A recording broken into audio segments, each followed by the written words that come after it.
Chers amis followers, bonjour et bienvenue. Vous suivez notre podcast sur l'Évangile des dimanches. Frédéric, Julien, bonjour. Bonjour Jean, merci de m'accueillir sur Bonjour. Culture Bible. Et nous lisons les versets 25 à 37 du chapitre 10 de l'Évangile selon saint Luc. Alors j'imagine que tout le monde, en entendant l'histoire de Jésus, a la même réaction. Le Samaritain a fait ce qu'il fallait faire. Il s'est occupé de cet homme. Un chapeau, pas vrai? Mais qu'en pensez-vous, Père Julien, pour commencer? Alors, ça ne fait aucun doute, même le docteur de la loi le reconnaît, le Samaritain a su faire preuve de pitié envers cet homme agonisant. Et Jésus explique même ce qui s'est passé dans le cœur de cet homme. Il a eu le cœur déchiré, comme frappé par la foudre. Je trouve que ce n'est pas très bien rendu par la traduction. On devrait dire plutôt qu'il a été frappé par la miséricorde. Parce qu'en voyant cet homme blessé, le Samaritain a été bouleversé au fond de ses entrailles. C'est au verset 33. Alors justement, puisque vous parlez de traduction, ça vaut la peine, je crois, de nous arrêter sur l'expression utilisée en grec. Splanchnizomai.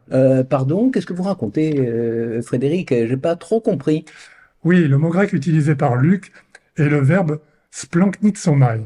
Il est formé avec le mot splanknon qui désigne les viscères et plus largement le siège des émotions. Ah, d'accord. C'est vrai que ça méritait d'être signalé. Ce mot est une création de l'évangéliste Luc, peut-être? Alors, bonne question. Ce n'est pas Luc en fait qui l'a inventé. Le verbe apparaît 4 fois avant lui chez Marc. Et à chaque fois, il concerne Jésus.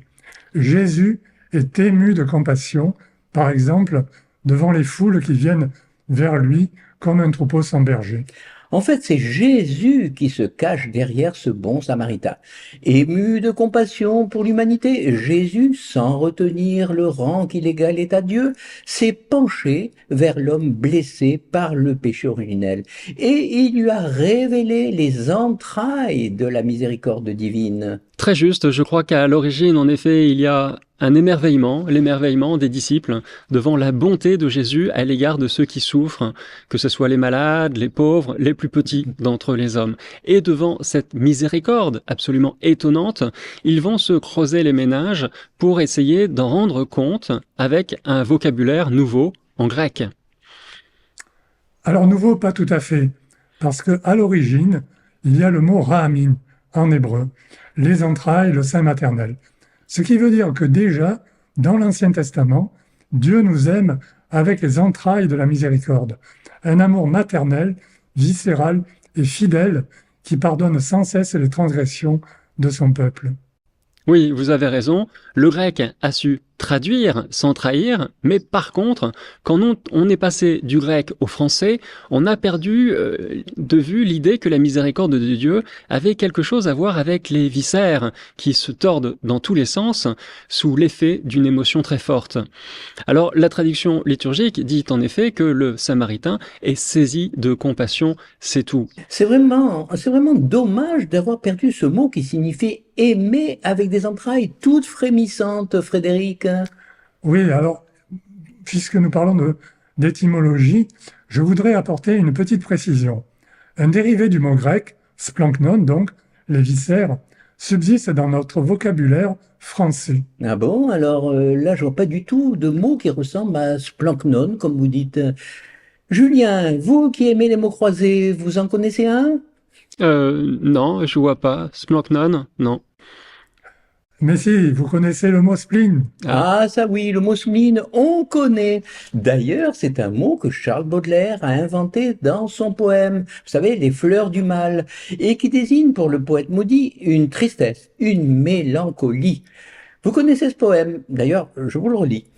Quand le ciel bas et lourd pèse comme un couvercle sur l'esprit gémissant en proie aux longs ennuis, et que l'horizon embrasse tout le cercle, il nous verse un jour noir, plus triste que les nuits. Oula, rien qu'à lire cette strophe, on sent la tristesse et le spleen nous accabler. Pas vous, Père Julien? Si, je vois déjà le couvercle sur ma tête. Ou le casque, n'est-ce pas? Mais dites-moi, quel est le rapport avec la miséricorde et la compassion de Jésus, Frédéric? Oui, en fait, Baudelaire n'a pas inventé le terme. Le mot spleen est un mot anglais qui est un terme médical et qui signifie la rate, spleen en grec. On retrouve les viscères, les entrailles, mais il a fallu que le mot nous revienne par un détour de l'Angleterre. Oui, alors le spleen, dans le cas du poème de Baudelaire, est un sentiment très négatif, mais l'émotion qui étreint le bon samaritain est éminemment positive. C'est la compassion et la miséricorde au sens le plus noble du terme, qui jaillit du centre le plus profond de lui-même et à laquelle il ne peut se soustraire. La compassion est une belle vertu, n'est-ce pas, Père Julien? Le Samaritain en est capable, mais apparemment, elle fait défaut aux deux autres. Vous savez, le prêtre et le lévite. Pourquoi donc? Voilà, elle fait défaut aux prêtres et aux lévites. Il manque dans l'histoire que Jésus raconte de compassion. Mais il faut rappeler que l'histoire est inventée de toutes pièces par Jésus. Ça ne veut pas dire que Jésus stigmatise tous les hommes de la loi, que ce soit le docteur de la loi à qui il est en train de parler, ou les lévites ou les prêtres, mais il invite son interlocuteur à se placer avant tout sur un terrain plus existentiel et plus spirituel. Le spécialiste de la parole de Dieu demande à Jésus « Mais qui est mon prochain ?» Et Jésus va lui répondre « Est-ce que tu es capable de te faire proche, de te laisser atteindre par la détresse des autres ?» Voyez ? Oui, oui, je vois. Autre question que le docteur de la loi va évidemment se poser après son entrevue avec Jésus, c'est bien sûr la suivante. Comment est-ce que je peux être plus disponible, plus vulnérable? Et comment est-ce que je peux être un peu plus comme Dieu, lui qui a les entrailles en ébullition pour les hommes?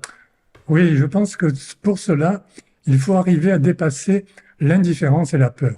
Pour ces hommes de la loi, il y a certainement aussi la peur de contracter une impureté légale en touchant un cadavre ou un homme qui va mourir. Peut-être même la peur de s'attarder sur un chemin fréquenté par des bandits. Je trouve, Père Julien, que c'est malheureux que des spécialistes de la loi soient incapables de prendre la bonne décision. Oui, c'est malheureux, mais pourtant, d'un point de vue théorique, eh bien, ils savent très bien ce qu'il faut faire. La réponse du docteur de la loi est en ce sens admirable. À la question de Jésus sur le salut, il répond par le schéma Israël, c'est-à-dire tu aimeras le Seigneur ton Dieu de tout ton cœur, de toute ton âme, de tout ton esprit, et il ajoute un verset du Lévitique, tu aimeras ton prochain comme toi-même. On ne peut pas imaginer de meilleure réponse. En effet, très belle réponse, et Jésus le félicite. Mais, il bute seulement sur un petit mot, le mot prochain. Mais qui est mon prochain? Oui, et le dialogue avec Jésus prend alors une autre tournure. Parce que si tout le monde en Israël est d'accord sur la loi, d'un point de vue théorique, il n'en va pas de même pour son interprétation, et encore moins son application dans la vie de tous les jours. Et les controverses font rage sur ce petit mot, mon prochain. Qui est mon prochain, n'est-ce pas? Alors oui, pourtant, la réponse est très simple, elle est donnée ici par Jésus. Ne te cache pas derrière la loi ou des raisonnements sur la société, la politique, mais examine plutôt ton cœur. Voilà. C'est ça. La question qui se pose est la suivante. Comment guérir de la dureté de cœur? Comment lever tous ces obstacles qui nous empêchent d'aimer vraiment, d'être amical, bon et fraternel? Alors, comment guérir de la dureté de son propre cœur? Eh bien, je rappellerai avant tout le message des Béatitudes, en citant Saint Luc, par exemple, qui dit « Heureux vous les pauvres, le royaume de Dieu est à vous ». Voyez? Et si vous vous souvenez bien, d'ailleurs, c'est la première question du docteur de la loi. Comment entrer dans le royaume de Dieu? Voilà, ces deux passages sont intimement liés, l'un avec l'autre. On y entre dans le royaume de Dieu par la porte étroite de la pauvreté. Pour l'évangéliste Saint Luc, ça ne fait aucun doute, un pauvre sait ce qu'est la souffrance, il a le cœur grand ouvert, il peut aimer avec les entrailles de la miséricorde. Alors, chers amis, puisse cette blessure ne jamais se refermer. Merci pour ce partage sur la parabole du bon samaritain et nous vous disons à lundi 18h pour notre podcast sur les évangiles des dimanches. Merci, à lundi.